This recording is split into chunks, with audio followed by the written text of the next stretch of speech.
Governor కోటాలో ఎమ్మెల్సీల నియామకానికి line clear అయింది. ఇప్పటికే కోదండరాం, అమీర్ అలీ ఖాన్లను ఎమ్మెల్సీలుగా నామినేట్ చేయాలని రాష్ట్ర కేబినెట్ గవర్నర్కు సిఫార్సు చేసింది.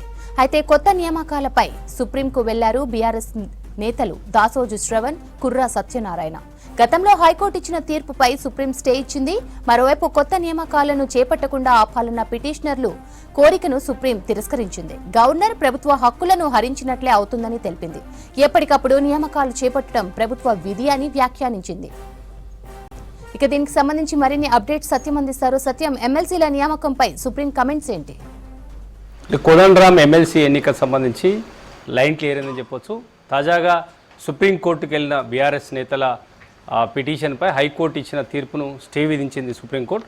దీంతో రాష్ట్ర ప్రభుత్వానికి కొత్త గవర్నర్ కోటా ఎమ్మెల్సీ నియామక సంబంధించి లైన్ క్లియర్ అయిందని చెప్పవచ్చు. ఎందుకంటే గతంలో హైకోర్టు రాష్ట్ర ప్రభుత్వం ఇచ్చిన గెజిట్ను రద్దు చేస్తూ ప్రభుత్వం తన నిర్ణయాన్ని పునర్సమీక్షించుకోవాలంటూ హైకోర్టు తీర్పు ఇచ్చింది.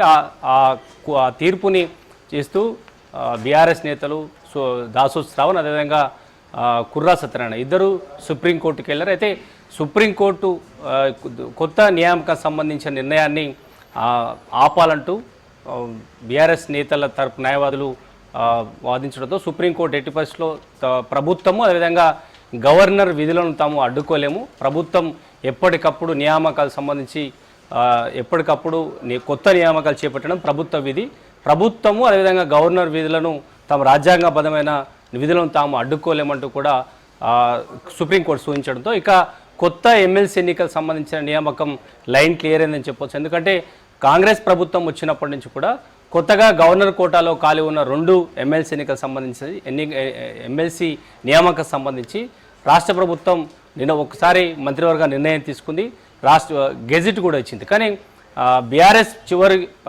కాలంలో కొత్తగా ఎమ్మెల్సీగా నియమించిన దాసోజు శ్రవణ్, కుర్రా సత్యనారాయణ నియామకం సంబంధించి గత గవర్నర్ తమిళసై ప్రకటన చేయలేదు, అధికారికంగా ప్రకటన చేయలేదు. దాంతో వారి ఎమ్మెల్సీ నియామకం సంబంధించి పెండింగ్ పడింది. తర్వాత కాంగ్రెస్ ప్రభుత్వం వచ్చిన తర్వాత ఖాళీగా ఉన్న కొత్త ఎమ్మెల్సీలకు సంబంధించి గవర్నర్ తీర్మానం చేసి పంపింది.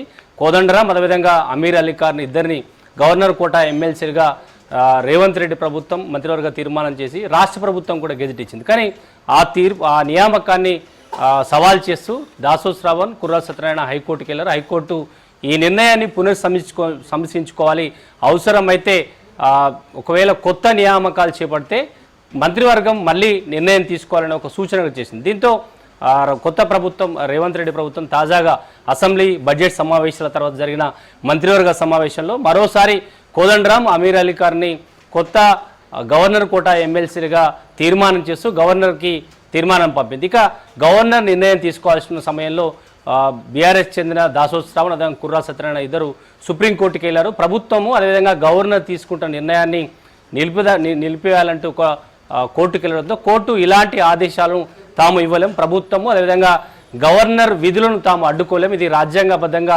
ప్రభుత్వము అదేవిధంగా గవర్నర్ చేసే విధులను తాము అడ్డుకోలేమని చెప్పడంతో ఇక కొత్త ఎమ్మెల్సీలకు సంబంధించి రాష్ట్ర ప్రభుత్వానికి లైన్ క్లియర్ అని చెప్పొచ్చు. ఇక త్వరలో గవర్నర్ నిర్ణయం తర్వాత మరో 4 వారాల పాటు సుప్రీంకోర్టు తన విచారణ వాయిదా వేయడంతో 4 వారాల తర్వాత ఈ ప్రభుత్వం అంటే గవర్నర్ దగ్గర పెండింగ్లో ఉన్న కోదండరాం అదేవిధంగా అమీర్ అలీ ఖాన్ ఎమ్మెల్సీల నియామక సంబంధించిన పెండింగ్ లైన్ క్లియర్ అని చెప్పొచ్చు. త్వరలో కోదండరాం ఎమ్మెల్సీగా ప్రభుత్వం నియమించే అవకాశం ఉందని చెప్పొచ్చు.